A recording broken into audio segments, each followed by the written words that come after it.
What's up? I'm back. This segment we're gonna talk about transnationalism, and it's not gonna be a long segment because I did a podcast on it, and all you have to do is go to the info here, you see it, and just click on the link, and it takes you to the website with the podcast.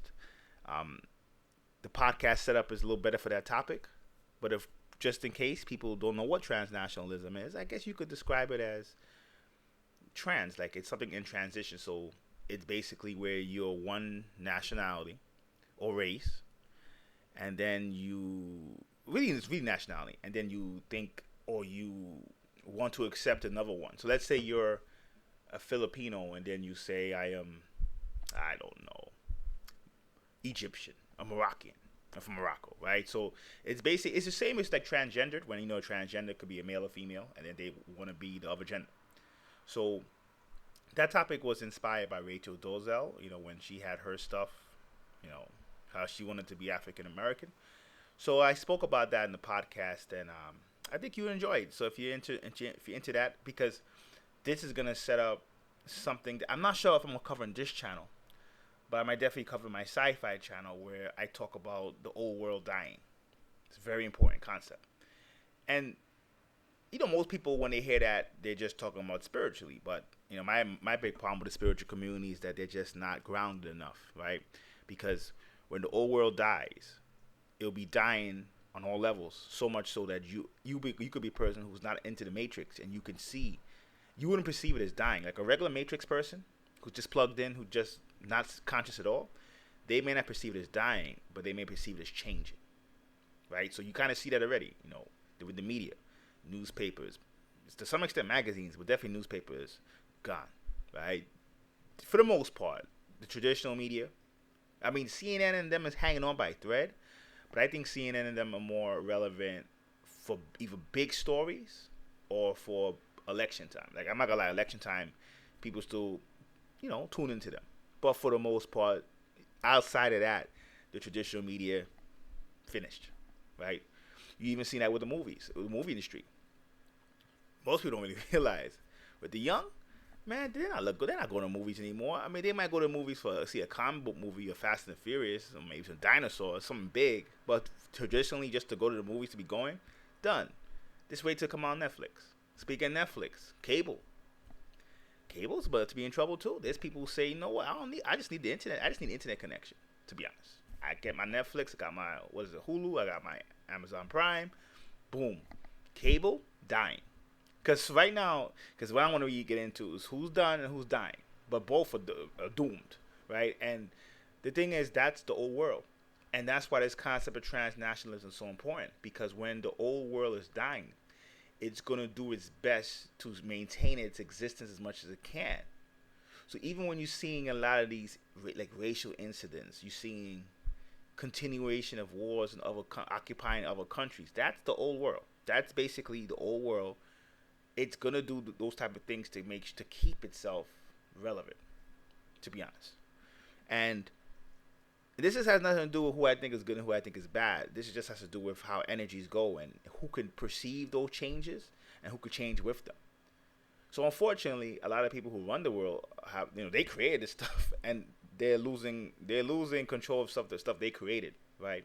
But at the same time, the people who the everyday working person is a victim too, because they have almost no chance of perceiving these changes. It's like you go to Uber and you go like to taxis, you'd be like, oh, taxis don't like to pick up people of color. I seen Uber actually introducing themselves in the New York market, saying, hey, you're not gonna have that problem with us. I'm like, damn, right? It's like, damn, even the taxis are in trouble. Like, Uber came in like a thief in the night. Even the traditional boogeymen like the banks, right? This is the boogeyman of the conspiracy people. They go into the banks, and the bankers rule the world, all this other type of stuff.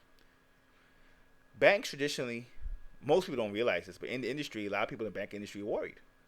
When you see stuff like Google Wallet, Apple Pay, PayPal kind of sold out because you need a bank account to do PayPal. But if PayPal didn't sell out, banks have been in even more trouble, right?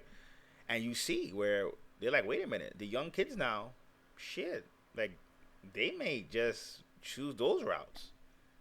I mean, I saw that when I went to Africa years ago. Africans were able to pay things with their cell phones and get paid off their job with their cell phones. And I was like, This was like 10, 12 years ago. And I was like, what? We don't got that in America, right? We got it now a little bit. You see people paying Starbucks with their phone and stuff like that. But traditionally, that type of activity is going to harm the banks. I know the conspiracy nuts would come in and, they'll come in with ways the banks are still running stuff. But see, conspiracy nuts are part of the old world too. They don't realize it. They don't realize it either, though. Conspiracy nuts, they're part of the old world too, because they give a lot of segments of the old world a lot more power than they really have. The old world's power really more comes into the fact that the everyday person can't see the changes that happen, and they continue to plug into that. That's the power the old world has. And the old world will traditionally do things to keep you plugged into that. In the overall scheme of things, if someone wants to be another race, who cares? Like, I'm trying not to curse anymore, right? So I was about to say who gives a F, but who cares? Like literally, who really cares if someone wants to be a race that they weren't born with? Because I could tell it's an emotional argument, because scientifically, race is a social thing anyway.